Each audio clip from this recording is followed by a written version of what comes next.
Depuis le Moyen-Âge, la construction des cathédrales gothiques fascine par le nombre de mystères qu'elles dissimulent. Beaucoup d'informations concernant leur conception, leur décoration ou même leur utilisation ont disparu au fil des siècles. C'est le cas par exemple du choix de leur emplacement. Aujourd'hui, la plupart des historiens pensent que les sites étaient choisis en fonction des matériaux disponibles.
Pour construire une cathédrale de cette taille, on s'en doute, il faut un nombre incommensurable de pierres.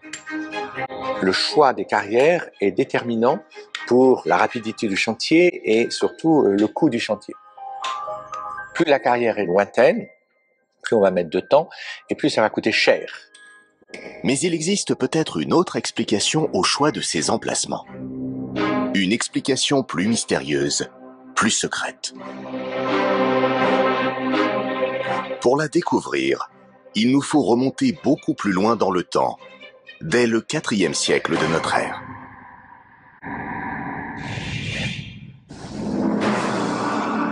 Nous sommes en 313 après Jésus-Christ, une date capitale dans l'histoire des cathédrales. Dans un esprit d'apaisement et de concorde, Constantin Ier va autoriser le culte, le libre culte catholique. Tous les sujets de l'Empire pourront pratiquer la religion qu'ils veulent, honorer le Dieu qu'ils veulent, en toute liberté, où ils le veulent et quand ils le veulent. Cette décision signe ainsi l'acte de naissance officiel de toutes les églises que nous connaissons aujourd'hui en Europe. Et parmi elles, bien sûr, la cathédrale. De nombreuses cathédrales, comme celle de Chartres par exemple, sont construites en continuité d'un lieu sacré qui date d'avant le christianisme.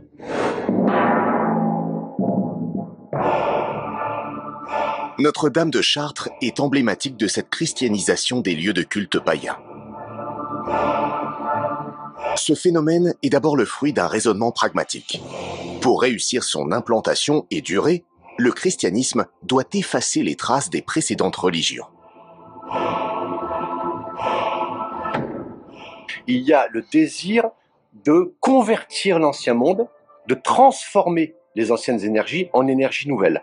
Donc on construit la cathédrale par exemple sur un temple dédié à Mercure, ou bien sur un puits dédié à Saturne. Mais selon certaines hypothèses, cette christianisation des lieux de culte pourrait aussi avoir une explication beaucoup moins rationnelle. Des historiens affirment en effet qu'en s'implantant sur les mêmes sites que les druides, les premiers chrétiens cherchaient aussi à s'approprier leur mystérieux pouvoir. Au Moyen-Âge, les édifices religieux, et en particulier la cathédrale, sont fondés sur des lieux à forte connotation magique. Parmi les bâtisseurs des cathédrales, on va trouver des gens qui sont naturellement très à l'écoute de toutes ces forces invisibles qui peuvent émaner du sol, de la terre, des eaux, et qui vont permettre de pouvoir déterminer l'endroit favorable pour construire l'édifice. Mais quelles sont ces mystérieuses forces invisibles? D'où viennent-elles et comment se transmettent-elles? Ces forces invisibles, ce sont ces champs telluriques qui sont des courants magnétiques ou électriques qui circulent sous la croûte terrestre. Les anciens ignoraient tout de ces phénomènes, mais certains d'entre eux savaient les déceler et leur prêtaient des pouvoirs magiques.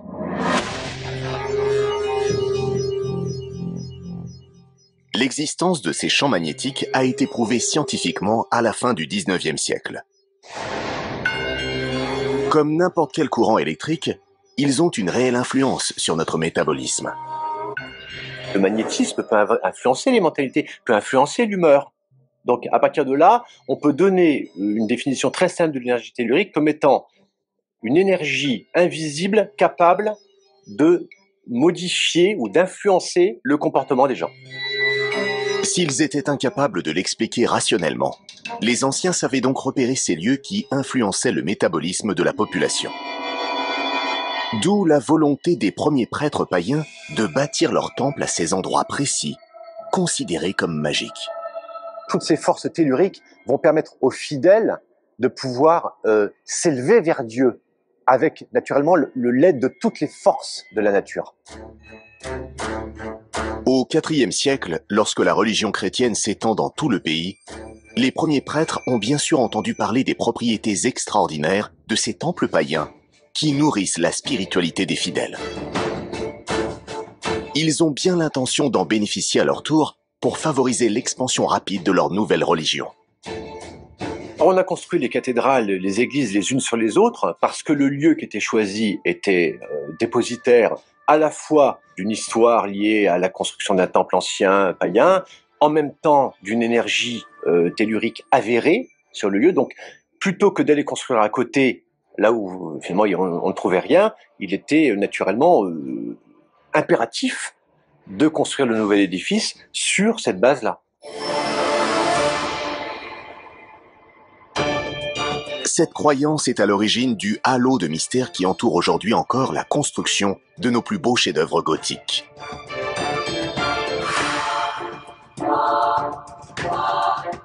Dès l'origine des premiers chantiers, l'imaginaire populaire prête aux architectes de ces projets pharaoniques des connaissances ésotériques.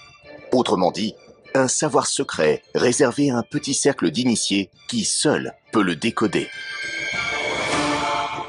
L'ésotérisme, c'est tout simplement la science de ce qui est caché, par opposition à l'exotérisme, la science de ce qui est révélé.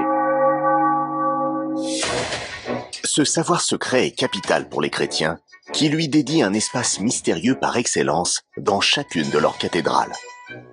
Sous la cathédrale se situe un lieu qu'on appelle la crypte, en grec cryptos, ce qui signifie caché, un lieu qui par définition est associé à l'enfer, à la mort. Il est certain que pour le peuple du Moyen-Âge, il y a dans la crypte une fonction magique, une fonction ésotérique qui lui permet de pouvoir rester en communion avec le monde des morts.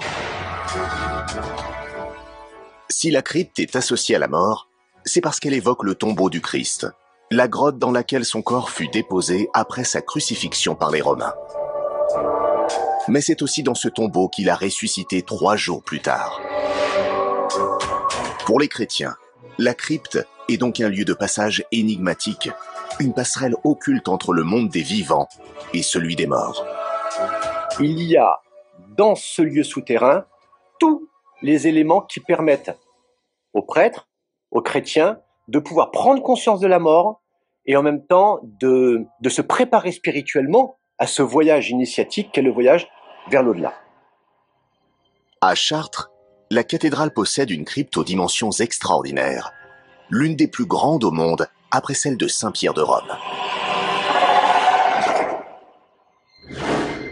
C'est vraiment un lieu chargé en énergie, chargé en prière.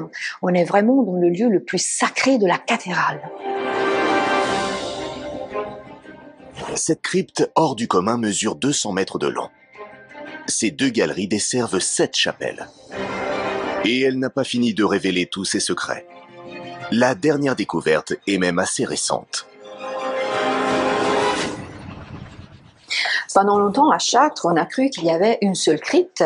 Et au début du XXe siècle, on a découvert des vestiges plus anciens. Des vestiges qu'il faut aller chercher encore plus profondément sous la cathédrale. Ils sont d'une importance capitale pour les historiens.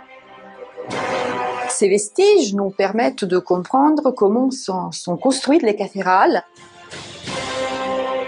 On va construire en empilant les églises les unes sur les autres et souvent en augmentant la surface bâtie. L'architecture gothique, dans un certain nombre de cas, va donner une ampleur particulièrement exceptionnelle finalement à ces lieux de culte.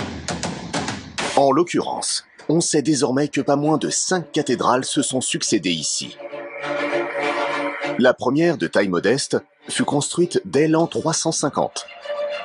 Elle faisait l'objet d'une ferveur toute particulière, car ses fidèles pouvaient enfin prier librement, sans crainte d'être martyrisés par les Romains. Toujours à Chartres, un autre vestige intrigue lui aussi les historiens, qui s'interrogent encore sur sa fonction exacte. Ce puits est très ancien, il est d'origine celtique, il a 2000 ans. Beaucoup de légendes sont nées autour de ce puits. L'une d'elles dit qu'on a précipité ici les corps des martyrs. La présence de ce puits est la preuve que la toute première cathédrale fut édifiée sur un ancien site païen dont l'histoire a contribué à façonner le mysticisme des fidèles.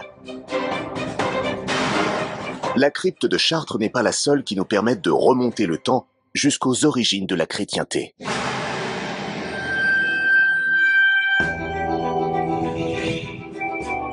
À Strasbourg, des fouilles archéologiques récentes ont mis au jour un lieu enseveli dont personne ne soupçonnait l'existence. Ce lieu se trouve très précisément sous l'une des chapelles adjacentes de la cathédrale. C'est des fouilles qui ont eu lieu dans les années 1970 et qui ont permis de redécouvrir une partie de l'histoire de la cathédrale. Ces fouilles nous ont permis de comprendre en fait que les cathédrales étaient construites sur des vestiges beaucoup plus anciens. Ici, on a des murs en fait qui correspondent à un camp romain de la 8e légion d'Auguste qui date de 0 à 400 de notre ère. Plus on va creuser dans le sol, plus on va voyager à travers le temps. Donc là ici, on est à peu près 0 à 400 de notre ère. Et tout de suite à gauche, ici, on a le mur des fondations de la cathédrale de Werner, en fait, qui est daté, la première pierre est datée de 1015. Et juste après, juste derrière moi ici, se trouvent les fondations des contreforts gothiques, qui sont datées à peu près de 1250 et qui soutiennent en fait les murs de la nef gothique. À l'origine, ces cryptes étaient des grottes sacrées, taillées dans le roc ou maçonnées sous la terre. Les premiers chrétiens persécutés par les Romains s'en servaient pour y dissimuler les tombeaux de leurs martyrs, autour desquels ils se réunissaient ensuite pour prier. La tradition a perduré jusqu'au Moyen Âge, comme en témoigne la crypte de la basilique Saint-Denis.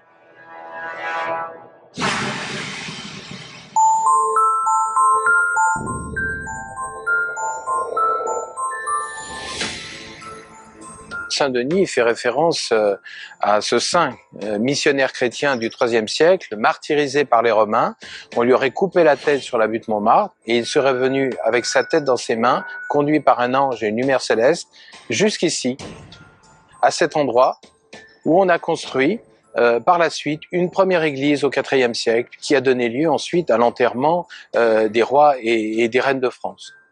Il y a chez les rois de France, notamment à partir de Charles Martel, le désir de se faire enterrer à Saint-Denis, tout simplement parce que se faire enterrer à côté d'un saint qui a une telle notoriété dans le peuple français, c'est montrer aussi la volonté du roi d'incarner la vraie foi, et puis, très certainement, donner la possibilité au peuple d'imaginer que ce roi-là, enterré proche d'un saint, pourra accéder aussi au paradis directement.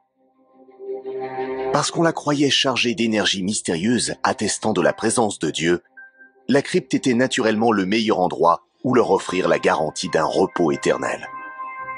Alors nous sommes ici dans la crypte archéologique de la basilique de Saint-Denis, près de la fosse où a été inhumé Saint-Denis, et autour de cette fosse, des rois et des reines se sont fait inhumer ad sanctos, au plus près du saint, dans l'espoir d'accéder au paradis.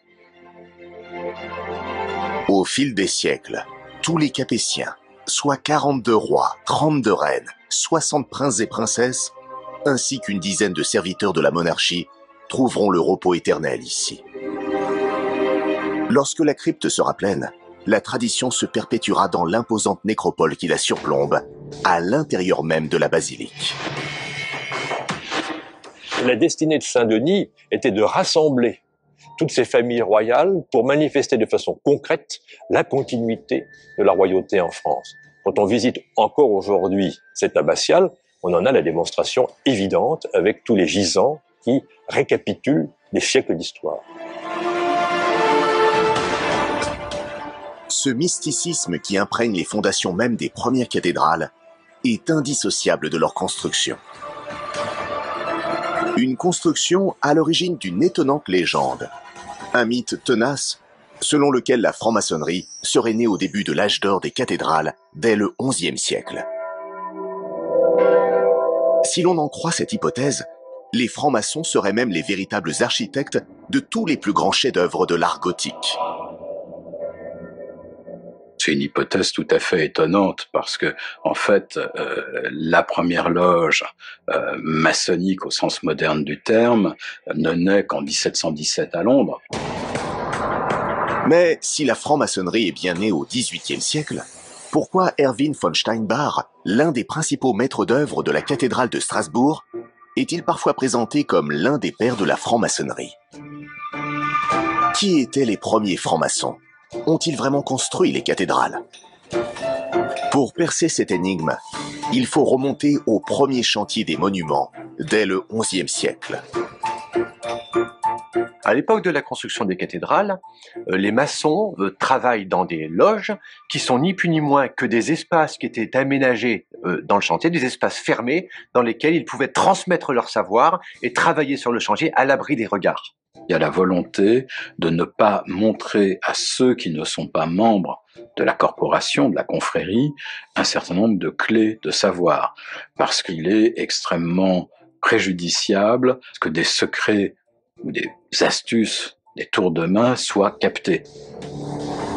Ces maçons sont bien plus que de simples tailleurs de pierre. Ce sont des ingénieurs qui travaillent dur pour résoudre des problèmes géométriques et mathématiques complexes, afin de construire des édifices de plus en plus grands, de plus en plus lumineux. Mais quel est le lien entre ces maçons traditionnels des cathédrales et la franc-maçonnerie que l'on connaît aujourd'hui? Et pourquoi Erwin von Steinbach est-il l'un des très rares maîtres d'œuvre dont l'histoire a retenu le nom? À ces époques-là, c'est tout d'abord le nom des puissants, le nom de ceux qui dirigent, l'évêque dans son évêché, qui dirige et qui paye tous ces travaux. Ce sont ces noms-là qui vont être notés bien avant le nom de l'architecte. Il y a très peu de maîtres d'œuvre connus. C'est plus les commanditaires que les architectes. Même dans les cathédrales là, du Moyen-Âge, il n'y en a aucun qui a laissé son nom. Alors, comment expliquer la curieuse notoriété du maître d'œuvre de Strasbourg? Maître Erwin est-il le chaînon manquant entre les maçons traditionnels et les premiers francs-maçons? L'explication se trouve peut-être dans la définition même de la franc-maçonnerie. Le terme franc-maçon viendrait, donc au travers de l'anglais Freemason, de maçon libre, libre de voyager de chantier en chantier, d'un pays à un autre, pour y apporter leur connaissance de l'art de bâtir. Donc de n'être pas soumis à certaines contraintes vis-à-vis des pouvoirs politiques, des pouvoirs ecclésiastiques. C'est la science face à l'obscurantisme de l'Église. Donc on progresse dans tous les domaines, et cela, il est évident que ça va à l'opposé de l'Église. La différence essentielle entre les francs-maçons et les catholiques, c'est que pour les catholiques, c'est Dieu qui sauve l'homme, pour le franc-maçon, c'est l'homme qui se sauve lui-même. L'homme devient son propre Dieu. Selon cette hypothèse, c'est donc le refus du dogme de l'Église qui serait à l'origine du culte du secret des loges maçonniques. Car au Moyen-Âge, oser remettre en cause l'immanence de Dieu est un péché mortel. Prétendre que l'homme peut se sauver tout seul, c'est véritablement le fondement de l'hérésie. Et au Moyen-Âge, c'était passible du bûcher bien avant l'Inquisition. En cette fin du XIe siècle, pour un maçon comme Maître Erwin, il est donc impossible d'afficher ostensiblement ses convictions. D'autant que tous les maçons ne sont pas forcément des francs-maçons. le risque d'une trahison est permanent. Pour éviter de mettre leur vie en danger, les adeptes de ce courant de pensée contestataire sont donc contraints d'adopter un langage ésotérique très codifié qu'ils sont les seuls à pouvoir décrypter sur les murs des cathédrales gothiques. Les francs-maçons, pour échapper au contrôle de l'Église, vont avoir une idée qui est tout à fait géniale. Ils vont reprendre tous les codes et symboles des chrétiens et des catholiques en les détournant à leur propre compte. Mais quels sont ces symboles? Le triangle, qui représente évidemment Dieu, la Trinité, ça évidemment c'est présent dans les églises. Chez les maçons, ça peut aussi évidemment représenter la droiture, la précision. Donc en fait, les francs-maçons comme l'Église vont prendre des symboles qui sont présents dans la Bible et simplement à un moment donné, les explications qu'ils vont en donner, l'amplification qu'il va y avoir autour de cette symbolique va prendre une coloration proprement maçonnique ou proprement catholique. Les francs-maçons, par exemple, vont utiliser l'équerre avec la pointe vers le bas, qui est exactement le symbole inverse du symbole trinitaire catholique. Donc ce symbole d'équerre vers le bas, c'est un symbole d'antichristianisme. De la même façon, le cercle pour les chrétiens, c'est la figure la plus parfaite. C'est une figure qui exprime vraiment l'unité de Dieu. Les francs-maçons, eux, vont représenter le compas pour bien montrer que c'est l'homme qui trace le cercle sur le plan des cathédrales et pas Dieu. Ce serait donc par crainte des représailles de l'Église que les premiers francs-maçons auraient formé une société occulte, au langage incompréhensible, pour qui ne possède pas la clé de décryptage. Mais pour qui savait les repérer, de nombreuses traces de ce savoir ésotérique étaient autrefois visibles derrière les colonnes, sur les vitraux, ou encore dans la statuaire des cathédrales gothiques. La plupart des signes inscrits par les maçons dans les cathédrales ont disparu à la Révolution. Mais il en reste quand même quelques-uns, notamment les signatures laissées par les tailleurs de pierre, qui sont une infinité de petits symboles. Chacun avait sa manière de signer, et ce sont des codes qu'on retrouve dans la franc-maçonnerie.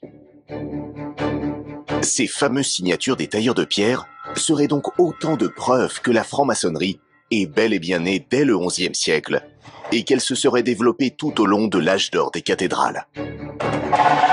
Mais les francs-maçons n'ont rien inventé avec leur langage codifié. Les premiers chrétiens eux-mêmes avaient recours à ce type de procédé pour échapper à la persécution des Romains. Et ça, nous le savons grâce au carré de Sator, une pierre mystérieuse appelée aussi carré magique. On retrouve ce carré magique dans plusieurs cathédrales. À Chartres, par exemple, il se trouve un carré magique dissimulé au fond d'un puits qui est inaccessible au public. On sait que cette pierre est précieuse, que cette pierre, il va falloir la faire parler. Pour cela, nous nous rendons à Rochemaure, un petit village ardéchois situé à quelques encablures de Montélimar, où a été retrouvé un carré magique bien visible et particulièrement bien conservé au milieu du XIXe siècle. Dans ce carré magique, on trouve les mots suivants. Sator, Arepo, Ténet, Opéra, Rotas. Grosso modo, ça veut dire le maître d'œuvre détient le secret des lignes ou des cercles. Et ça peut se lire dans un sens ou dans l'autre. Qu'ils se lisent de gauche à droite, de droite à gauche ou de bas en haut, l'ordre des lettres reste identique. On appelle ça un palindrome. Une figure de style qui, selon certaines hypothèses, permettrait de dissimuler d'autres messages plus énigmatiques.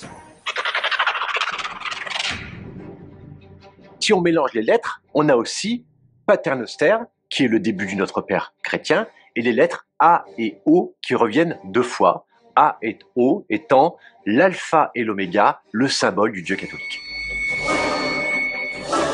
Car chaque ligne du carré de Sator ferait donc directement référence au Dieu des évangiles. On y a lu Paternoster, on y a lu « Je suis celui qui était, qui est, qui sera le laboureur maintient la rotation du monde, c'est Dieu qui mène le monde, on peut y dire quantité de choses.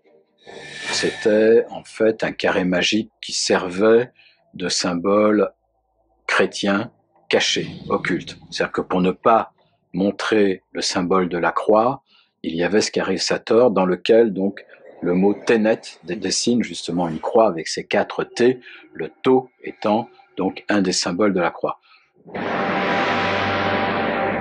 Des dizaines de chercheurs ont tenté de trouver la signification exacte des 5 inscriptions latines représentées. Selon certains d'entre eux, par exemple, le N inversé ferait référence au poisson, l'un des premiers symboles chrétiens. Mais cette interprétation ne fait pas l'unanimité. On va pouvoir, à partir des mots, nous mettre un carré magique à la sauce religieuse, chrétienne, catholique. On oubliera, dans ces cas-là, que Pompéi avait 2 carrés magiques et bien avant qu'apparaisse la religion.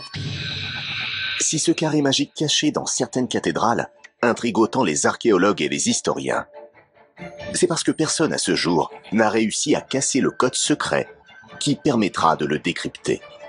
Ce qui est troublant à propos de ce carré, c'est qu'on le retrouve un peu partout. Alors, est-ce qu'il y avait un message aux générations futures? C'est fort possible. Et les chrétiens ne sont pas les seuls à être subjugués par cette pierre.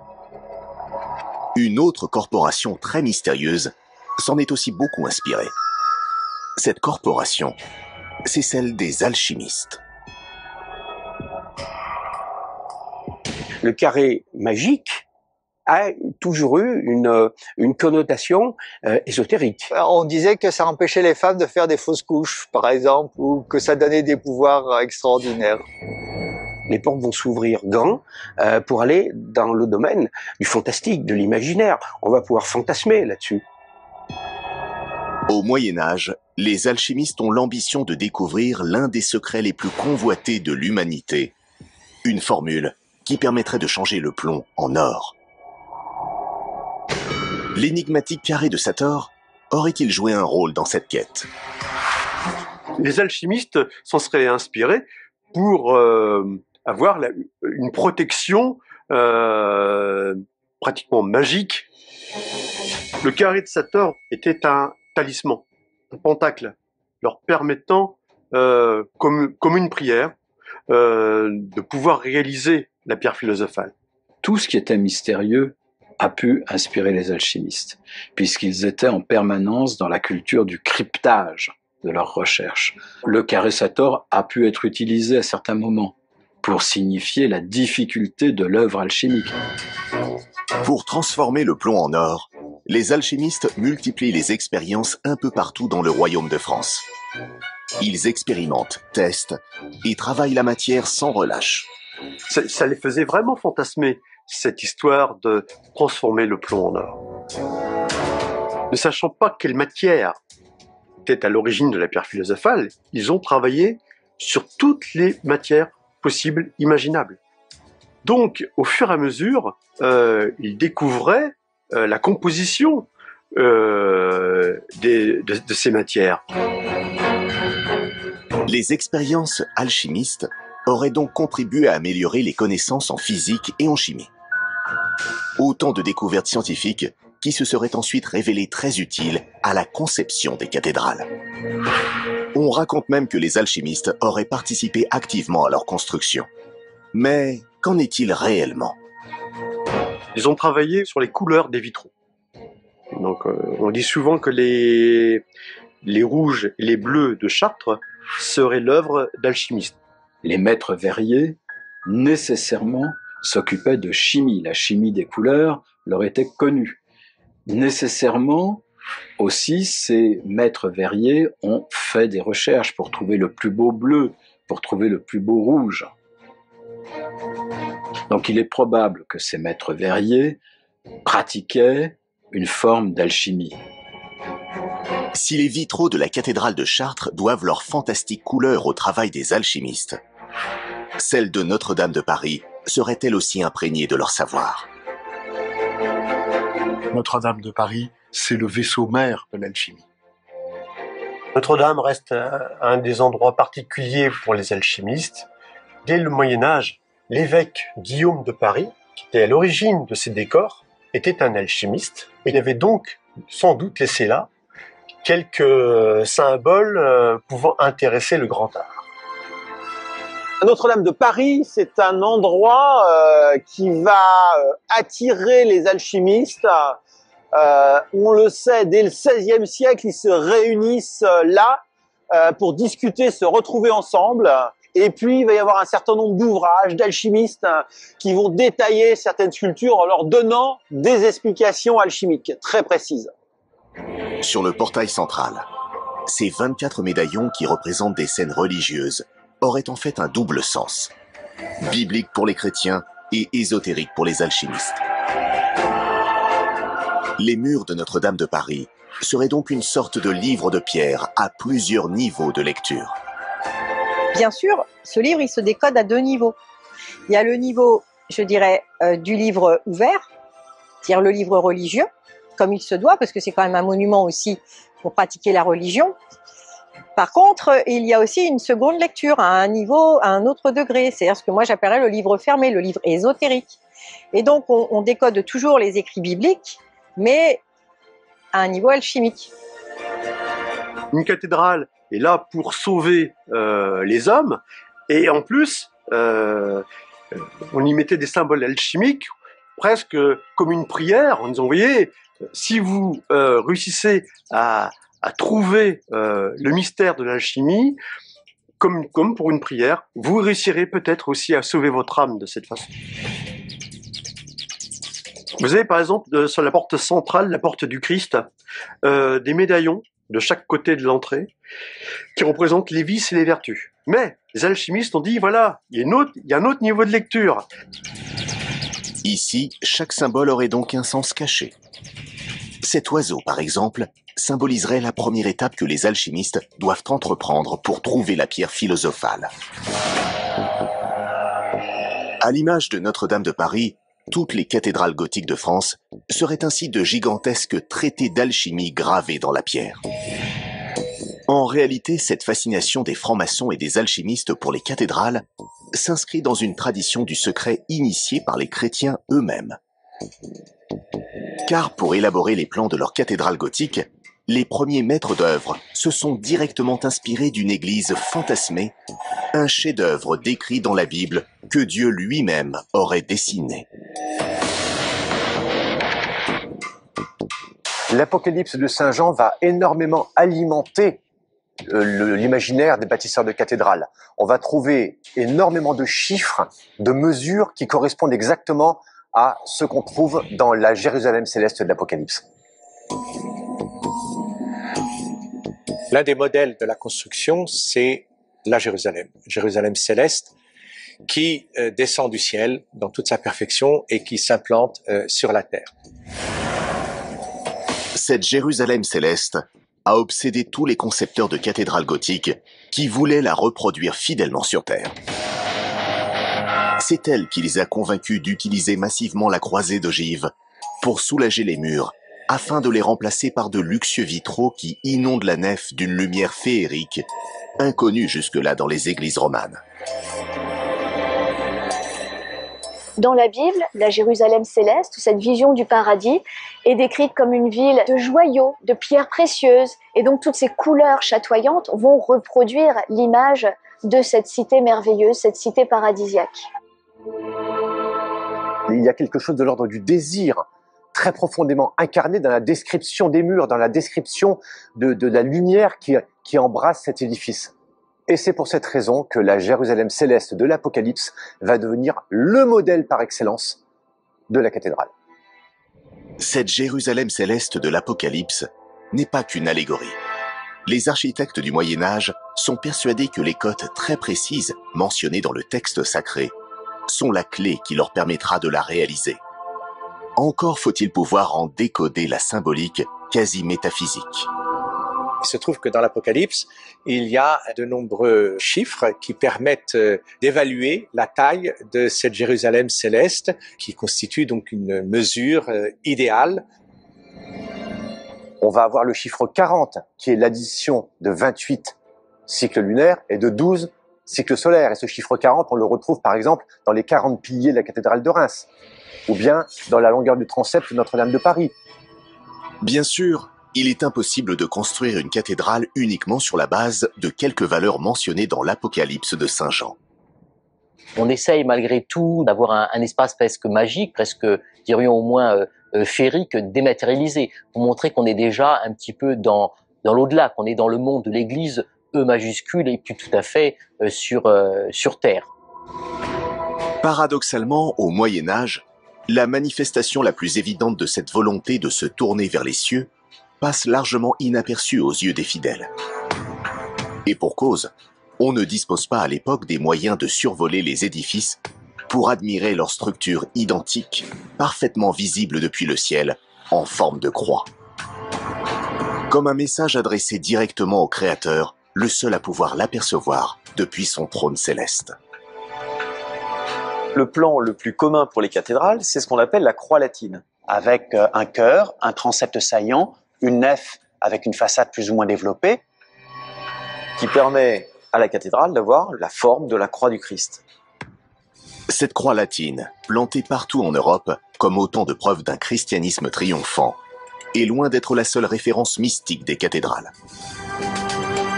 Officiellement, l'orientation de ces bâtiments serait le fruit du hasard. Les architectes se seraient uniquement préoccupés de dompter les obstacles naturels pour décider de la direction et de l'exposition de chaque édifice. Mais une fois encore, cette théorie ne fait pas l'unanimité. L'orientation de ces prodigieuses constructions minérales dissimulerait au contraire une signification précise, une sorte de formule secrète qui permettrait au soleil de transcender le monument. Le lieu de culte chrétien, cathédrale ou autre type d'église, est toujours orienté au sens propre du terme, c'est-à-dire tourné vers l'Orient et non pas vers Jérusalem. Et cette orientation est fondamentale pour comprendre toute la symbolique du bâtiment. On part de l'ouest, l'entrée, le massif occidental, donc le soleil couchant, la fin du monde, la fin du jour. Et on va remonter de l'ouest vers l'est, c'est-à-dire de la fin vers le début. Le soleil va se lever sur le chœur et toute la journée va tourner sur cette grande baie complètement ouverte qui vont illuminer la cathédrale. Et ça fait allusion à ce moment-là à un cycle qui passe par la mort, mais qui de la mort conduit à nouveau à la vie.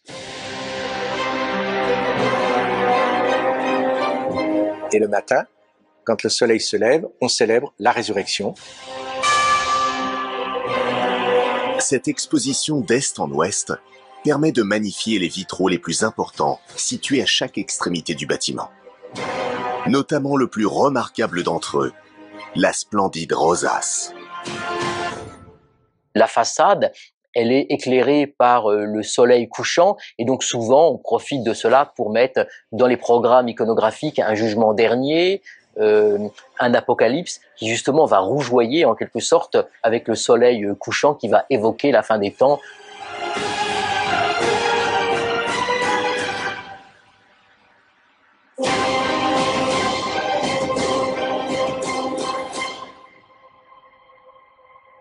Ce jeu permanent avec les rayons du soleil offre aux fidèles un fantastique spectacle coloré, sans cesse renouvelé. Avec une constante immuable, quelle que soit l'heure de la journée, la lumière est étudiée pour se concentrer sur le cœur de la cathédrale. Cette disposition, dont la symbolique est évidemment puissante, donne à la croisée du transept un rôle particulier. C'est ici que bat le cœur profond de l'édifice. Ici que se rencontrent à la fois la divinité et l'humanité. Des croix latines gigantesques, fruit d'une énigme enfin résolue de la Bible, qui essaime partout dans le paysage. Des palais de pierre inondés de couleurs chaudes et magiques. Une architecture qui paraît presque flotter en apesanteur. Dans un monde où les lois de la physique et de la géométrie sont encore une abstraction inaccessible aux fidèles, la réalisation de tels chefs-d'œuvre apparaît comme la preuve incontestable de l'existence de Dieu. La foi, c'est la condition même de la vie. On supporte les épidémies, les guerres, les massacres, on supporte les calamités, la précarité de l'existence, la perte de ses enfants, toujours au nom de la foi. Parce que la foi nous promet un monde meilleur. Mais ce monde meilleur se mérite. Dans l'espoir d'y accéder, les fidèles doivent se livrer à une sorte de parcours initiatique qui commence dès leur entrée dans ce temple de lumière qu'est la cathédrale gothique, véritable trait d'union entre les hommes et le divin. La cathédrale, c'est d'abord un espace sacré, un espace lumineux, sacralisé par la lumière des vitraux. On y entre, déjà d'une certaine façon, on est sanctifié, allégé de la plupart de ses peines, le démon étant tenu à l'extérieur par les gargouilles qui lui font peur. Rentrer dans l'église, c'est passer derrière la façade, derrière la représentation de l'Apocalypse, et donc on est déjà dans le royaume de Dieu. On a franchi le seuil de l'église, on a franchi en quelque sorte la porte du monde terrestre. Une fois passé l'entrée, commence alors un long cheminement parsemé de symboles que seuls les initiés savent interpréter. Le fidèle peut être invité à parcourir justement la longueur, si vous voulez, de la nef, qu'il l'oriente progressivement vers le chœur, vers ce sanctuaire, comme on l'appelle aussi, où sont célébrés les mystères du culte.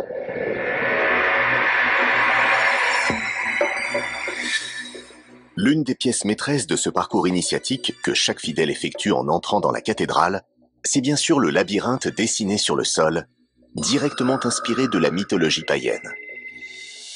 Le labyrinthe médiéval que l'on trouve sur les pavements des églises et qui est parcourable matériellement à pied, trouve son origine dans le labyrinthe de la mythologie grecque. Dédale, constructeur de ce labyrinthe, y enferme le Minotaure, un monstre assoiffé de sang qui se nourrit de chair humaine. Un jour arrive Thésée, le fils d'un roi, qui fait partie de ceux qui devaient être sacrifiés, dévorés par le monstre. Mais il arrive à le tuer, et il ressort, grâce au fil d'Ariane, ce moyen de sauver sa vie en ressortant du Dédale. Comme les anciens lieux de culte, le thème du labyrinthe a donc lui aussi été christianisé. Mais la mystique demeure la même. Celui qui réussira à en sortir sera sauvé.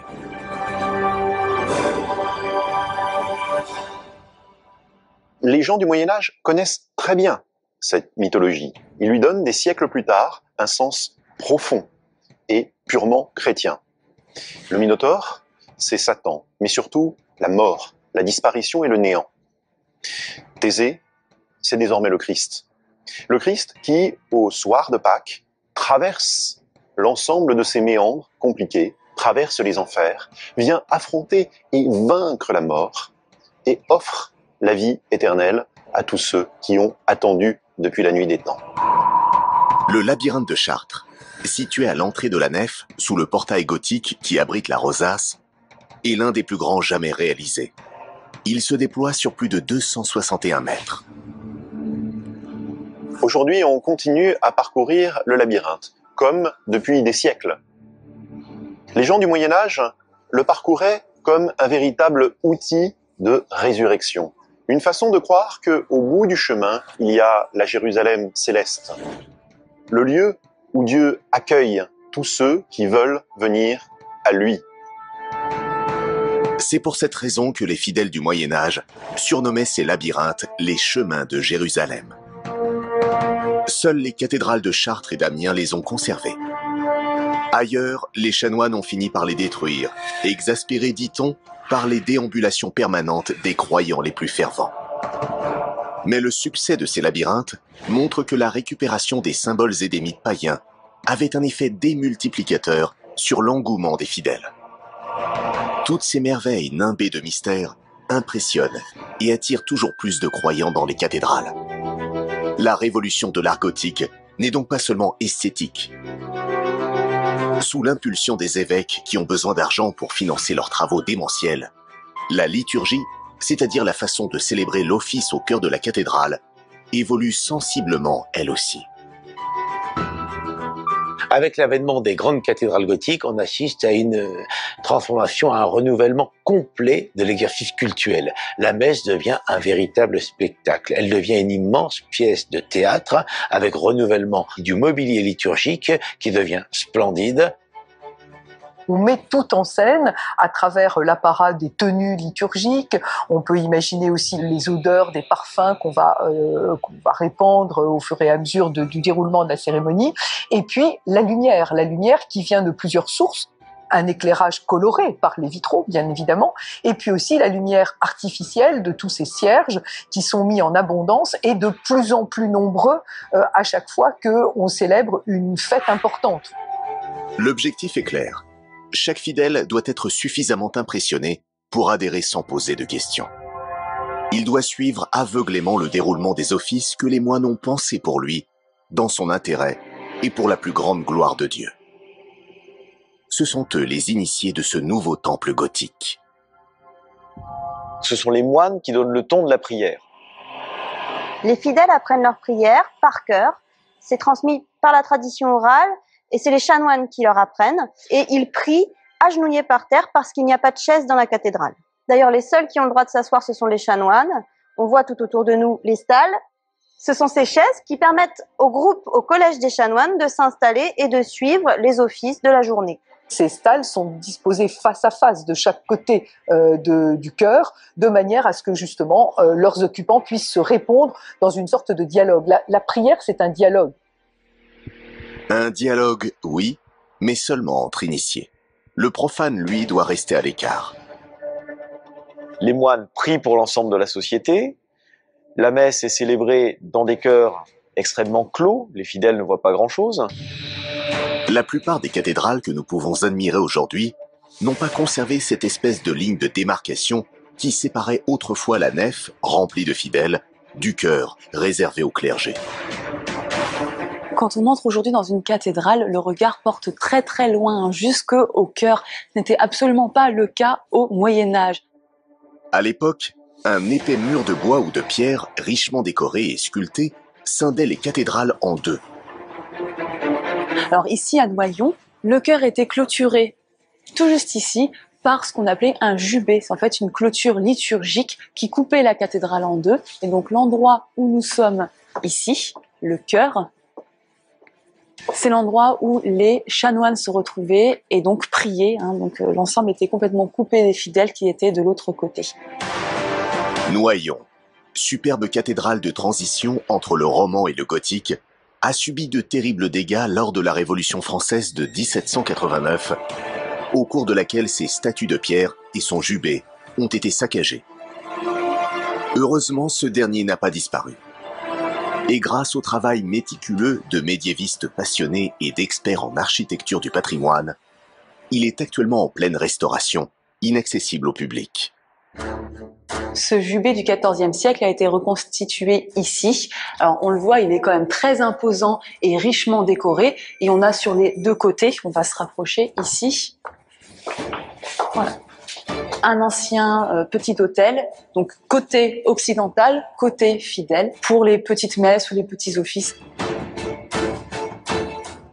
Pour les grands événements ou les grands messes, l'officiant pouvait monter sur les hauteurs et ainsi s'adresser aux fidèles du côté occidental dans la nef. Cette volonté de séparer les membres du clergé de la masse des fidèles contribue à entretenir la fascination obéissante de ces derniers. D'une certaine façon, on distingue ainsi ceux qui savent de ceux qui ignorent, dans la plus pure tradition ésotérique des premiers lieux de culte païen. Le fidèle ne va pas se rendre dans le sanctuaire qui est réservé au clergé. Le clergé, il est abrité derrière des barrières de chœur. L'autel lui-même est souvent au fond de l'église. L'autel est même entouré de rideaux, ce qu'on appelle des courtines. Mais de plus en plus, on s'attache à ce qu'il voit, ce qui s'y passe, et c'est notamment l'un des apports de l'architecture gothique. Donc ça donne davantage encore de solennité, de mystère, en quelque sorte, puisque les fidèles aperçoivent qu'il se passe quelque chose, ils ont les rumeurs de la musique, des autels, mais ils ne voient pas réellement ce qui se passe. Et donc le fidèle tourne son regard finalement vers cette lumière du monde qui lui arrive depuis l'Orient par la célébration du culte et à travers justement la parole aussi du clergé qui lui est adressée depuis ce cœur de l'Église. Au Moyen-Âge, les fidèles n'assistent pas à la messe, mais ils sont invités à écouter les prêches des chanoines chargés de leur enseigner l'histoire religieuse et de leur indiquer les règles à respecter pour mener une vie saine et pieuse. Or, pour sauver son âme, il faut avoir la foi. Une foi inébranlable, aveugle et permanente. Et pour ça, les prêches ne suffisent pas. Les fidèles doivent pouvoir s'appuyer sur quelque chose de plus fort, une force à la fois surnaturelle et incontestable, car certifiée authentique par l'Église elle-même. Il faut croire. Or, pour croire, et Saint Augustin le disait déjà, il faut des miracles. Des miracles. De quoi rassurer les fidèles sur l'existence de Dieu. Le miracle au Moyen-Âge, c'est ni plus ni moins que la manifestation de la présence de Dieu concrète dans la vie des fidèles. Et de quoi rassurer l'Église sur sa capacité à susciter l'adhésion du plus grand nombre. C'est une espèce de curieux fourneau cosmique, comme le four alchimique qui transformait le plomb en or. Eh bien, l'homme de la rue est transformé en fidèle. Ça va naturellement alimenter l'imaginaire populaire et surtout exalter la ferveur des fidèles. Au temps des cathédrales, les miracles ne sont pas vraiment une nouveauté. Les miracles font partie du quotidien au Moyen-Âge. On n'a pas, comme aujourd'hui, la distinction entre rationnel et irrationnel, sacré et profane, et donc ils font tout simplement partie de la vie. L'exemple le plus célèbre de cette présence des miracles dans la vie quotidienne des hommes et des femmes de cette époque, c'est bien sûr la guérison d'une vilaine maladie de peau infectieuse, d'origine tuberculeuse, qui touche aussi bien les plus riches que les plus démunis. Alors, il y a un miracle médiéval qui est constant, pérenne, et qui est le fait des rois. C'est que par simple imposition des mains, ils guérissent de cette cruelle maladie qu'on appelait les écrouelles. Ce toucher royal, capable de venir à bout des plaies purulentes, est reconnu par l'Église comme un miracle. Pourtant, le clergé se montre très prudent dès qu'on parle de phénomènes surnaturels. Exactement comme aujourd'hui, à Lourdes par exemple, l'Église catholique qui admet très peu de miracles est quand même obligée d'en accepter plusieurs dizaines, c'est-à-dire des raisons inexplicables. On trouve bien sûr des guérisons de maladies, à la fois des paralytiques, des muets, également un certain nombre de personnes qui reviennent des frontières de la mort, des personnes très gravement malades ou qui étaient victimes d'un accident qui aurait dû être mortel. Au XIIIe siècle, en matière de miracles, la cathédrale de Chartres a une réputation qui dépasse largement nos frontières. L'édifice aurait été le théâtre de miracles si nombreux qu'en 1225, 5 ans seulement après la consécration de la cathédrale gothique, les évêques décident d'y consacrer un livre. L'ouvrage, entièrement manuscrit à l'époque, recense minutieusement les cas les plus remarquables. À Chartres, on a conservé du XIIe le livre des miracles, qui va s'appeler donc les 32 miracles de Notre-Dame, et qui va raconter des phénomènes surnaturels survenus pendant la construction. Nous avons des témoignages très forts, très certains, d'hommes fiables et qui parlent de guérison. L'un des miracles les plus célèbres consignés dans ce manuscrit se serait déroulé en 1216. Une femme, paralysée des 2 jambes, prénommée Madeleine, aurait ressenti un flux d'énergie incroyable la transpercer de part en part, alors qu'elle franchissait le portail de la cathédrale, portée par ses 2 fils. Quelques minutes plus tard, elle retrouvait l'usage de ses 2 jambes comme par magie, ou plus exactement après avoir embrassé le voile de la Vierge Marie. Car c'est là que le secret des miracles de Chartres résiderait. Ici, ce n'est pas simplement une cathédrale consacrée à Marie. C'est une cathédrale qui est, prenons les mots du Moyen-Âge, son vestiaire, puisqu'elle y a déposé son vêtement. Notre-Dame de Chartres détient en effet l'un des plus importants trésors de la chrétienté, le voile de la Vierge. On l'appelle aussi la Sainte Chemise. C'est le vêtement qu'aurait eu Marie sur elle, dit la tradition, au moment de l'annonciation et de la naissance de Jésus. Ce voile mythique aurait donc été en contact direct avec l'enfant Jésus. Personne ne sait ce qu'il est devenu dans les toutes premières années de la chrétienté, mais peu importe. Lorsqu'il réapparaît des siècles plus tard, son authenticité ne fait pas le moindre doute. Le voile de la Vierge arrive à Chartres en 876. C'est un cadeau de Charles le Chauve, roi de France, à la cathédrale. Lui-même l'avait eu de son grand-père, Charlemagne. Sa présence ici explique pourquoi plus de 5 cathédrales ont été construites sur le même site depuis l'édit de Constantin Ier au IVe siècle. La relique du voile fascine les fidèles autant que la Vierge elle-même. On vient de très loin pour lui offrir des victuailles, des bêtes ou de l'argent qui font la fortune de l'évêque. L'église rencontre un grand succès dans la mesure où pratiquement tous les habitants, quand ils ne sont pas juifs, quand ils ne sont pas musulmans, mais il n'y en a pas beaucoup en Occident, sont chrétiens. Nobles ou roturiers, riches ou pauvres, tout le monde veut faire son pèlerinage à Chartres une fois dans sa vie, dans l'espoir d'être à son tour le bénéficiaire d'un miracle de la Vierge. Il y a des rois, des princes qui veulent faire ce voyage à un moment précis de leur vie. Tous convaincus que dans cette présence particulière, dans cet objet qui les rapproche du divin, se joue un moment spécial.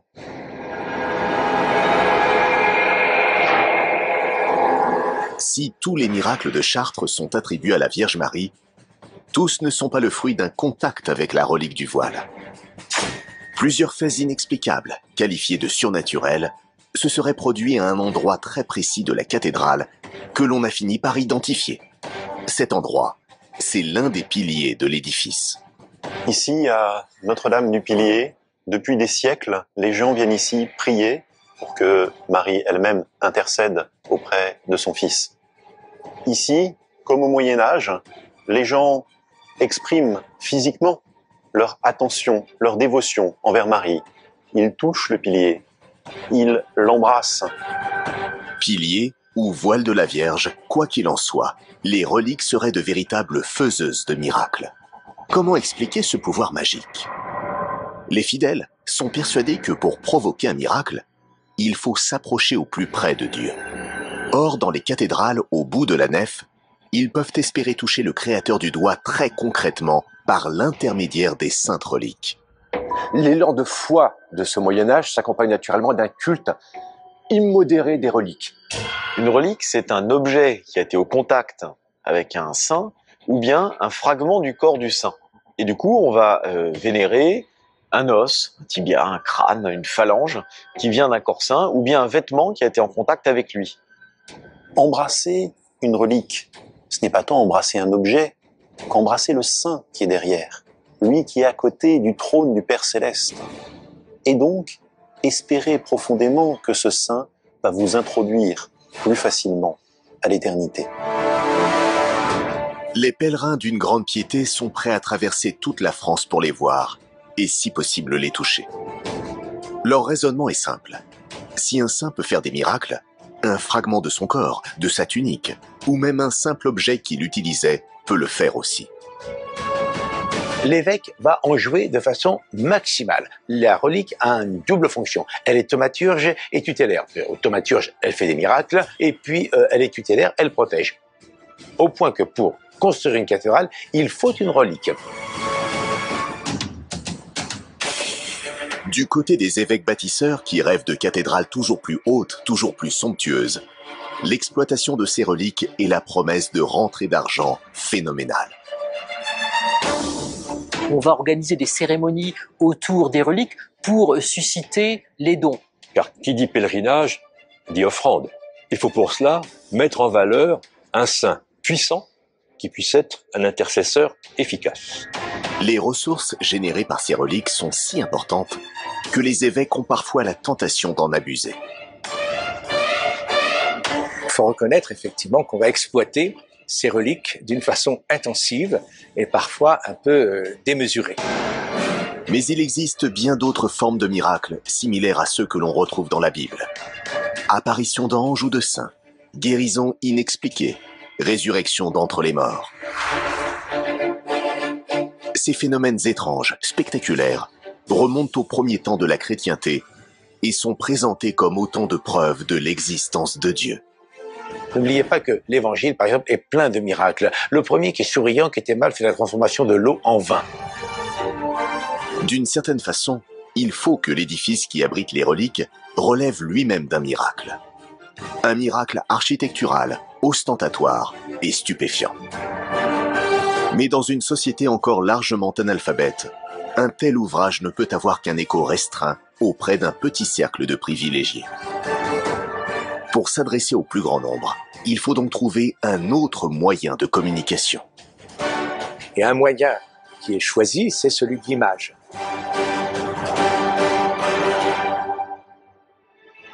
L'image permet effectivement de parler autant aux lettrés qu'aux illettrés. Les cathédrales au Moyen-Âge, c'est un livre de pierre. Donc ça va raconter principalement la Bible. Donc l'illettré, a priori, ne sait pas lire, mais par les images, il va pouvoir interpréter, lire donc les mystères chrétiens. C'était la seule façon pour le peuple, en fait, de comprendre à la fois la Bible, la liturgie, et d'expliquer comme une bande dessinée, en fait, qu'on pouvait voir sur les murs. La cathédrale, c'est un lieu de communication. Lieu de communication entre Dieu et les hommes. Une communication qui s'opère par les images, qui sont une sorte de raccourci, de résumé du texte. Donc si on regarde bien dans les détails, dans les descriptions, c'est très fourni et ça permettait d'alimenter l'imaginaire de la population de l'époque. En plus du magnifique ouvrage qu'il aurait consacré, les miracles de Chartres font ainsi partie intégrante du décor grandiose de la cathédrale.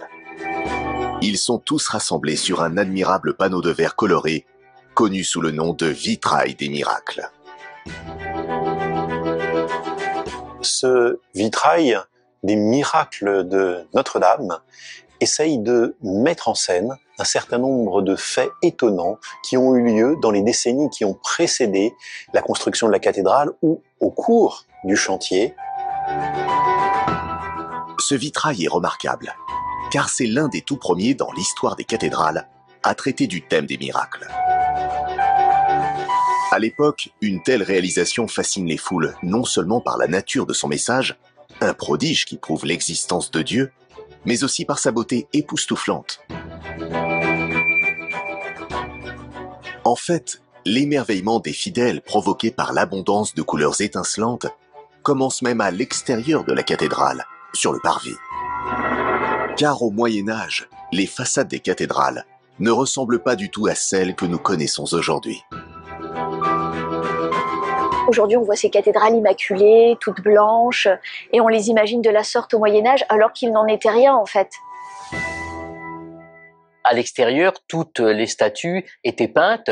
C'est ce qu'on redécouvre maintenant, on l'avait un petit peu oublié. Ces cathédrales, elles étaient parées de couleurs extrêmement chatoyantes, qui pourraient même aujourd'hui nous sembler criardes, tant elles étaient denses en matière. Et des nettoyages, comme ceux de la cathédrale d'Amiens, ont permis de retrouver la polychromie, la couleur originelle, la peau en quelque sorte même, de l'édifice primitif. Les travaux de restauration de la cathédrale d'Amiens se sont déroulés dans les années 90. Grâce aux nombreuses traces de pigments retrouvées sur certaines statues, les experts ont pu reconstituer l'incroyable spectre de couleurs utilisé par les peintres de l'époque. Une amplitude aussi chamarrée que celle d'un arc-en-ciel. Le peintre médiéval, il faut l'imaginer donc devant le mur, parce qu'il peint à fresque, littéralement, c'est-à-dire la peinture fraîche. Il prépare un enduit sur le mur et ensuite il peint largement des pigments qu'il a dilués avec de l'eau, des couleurs qu'il a broyées puis diluées, et il peint. Ici, par exemple, au portail du Beau-Dieu, on peut trouver au niveau du tympan, au niveau de la gueule du Léviathan, encore des traces de polychromie, ainsi qu'au niveau du vêtement et du regard du Christ juge qui domine ce tympan. À Amiens, les traces les plus exceptionnelles se trouvent sur le portail de la Mère Dieu. Elles prouvent que ces peintures étaient très soigneusement entretenues. Les restaurateurs ont retrouvé jusqu'à 26 couches de peinture sur ce portail qui est dédié à la Mère Dieu. On comprend que cette couleur, elle permettait de rendre les personnages beaucoup plus expressifs, quasi vivants, aux yeux des fidèles qui découvraient cette Bible de pierre peinte face à eux. Lorsqu'au Moyen-Âge, on colorise les murs des cathédrales, on utilise des couleurs qui sont en relation avec la symbolique qu'on leur prête. Le bleu, les teintes sombres, sont censés exprimer le monde de la nuit, l'Ancien Testament, le monde des ténèbres. Les couleurs rouges, jaunes sont censées exprimer le monde de la lumière, le monde de la résurrection. Le réalisme était poussé à l'extrême. Même les plus petits détails, comme la pupille des yeux de chaque statue, étaient patiemment représentés. Grâce au minutieux travail des historiens, allié à l'utilisation de technologies ultramodernes, nous savons aujourd'hui à quoi ressemblait la cathédrale d'Amiens voici près de 800 ans. Toutes ces couleurs sont projetées sur le statuaire de la façade au millimètre près, grâce à un dispositif optique particulièrement complexe. Aujourd'hui, lorsque vous regardez la restitution du polychromie, vous voyez la cathédrale telle qu'elle était au Moyen-Âge, dans la même condition de lumière et avec les mêmes couleurs restituées.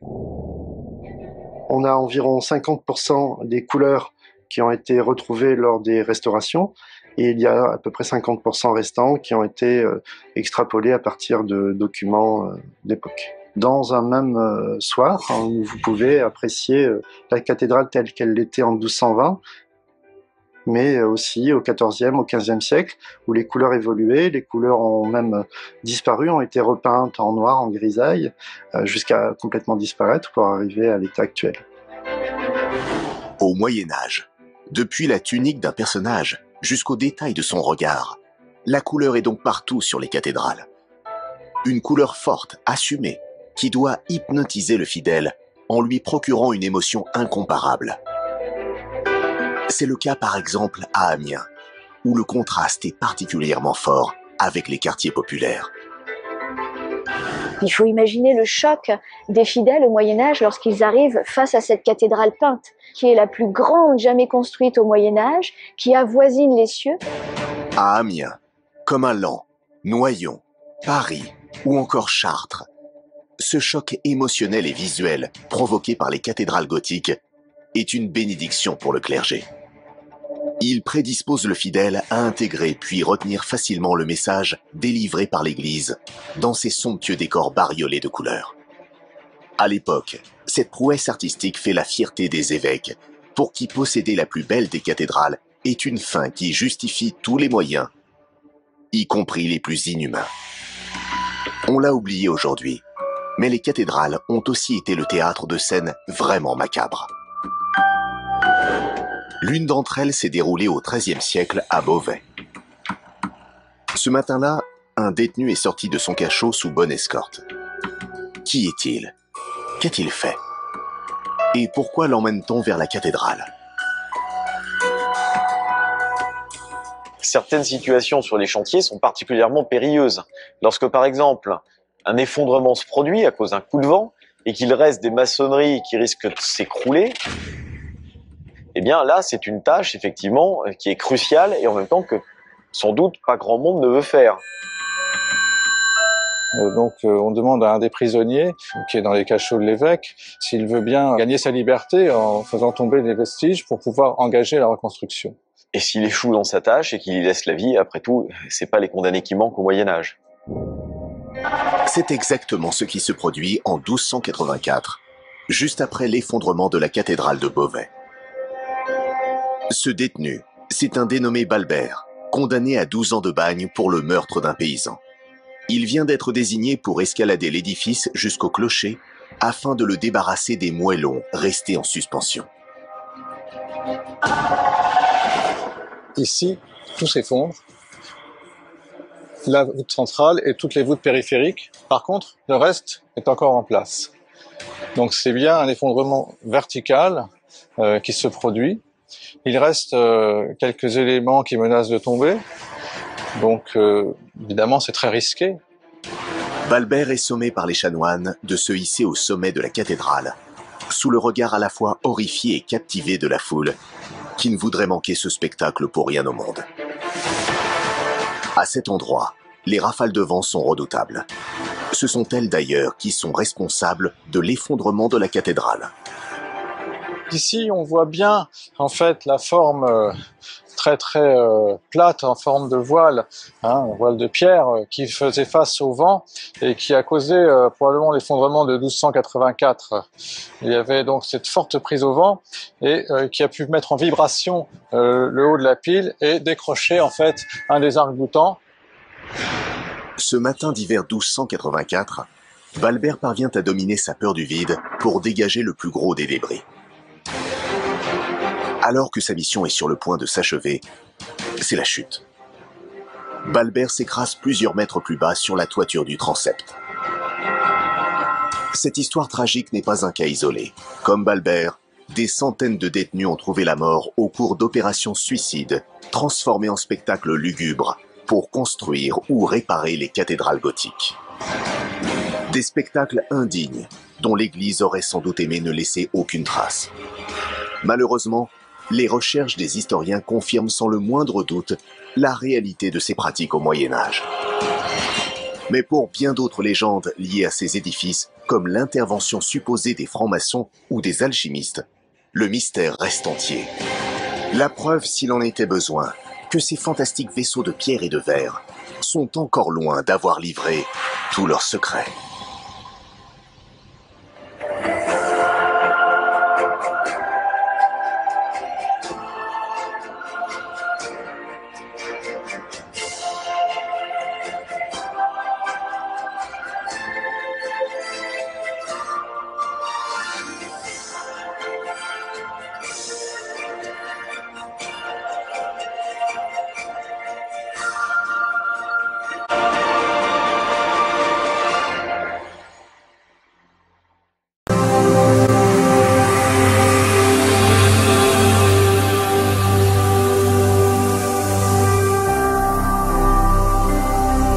Jésus-Christ TV, vous connaîtrez la vérité et la vérité vous affranchira.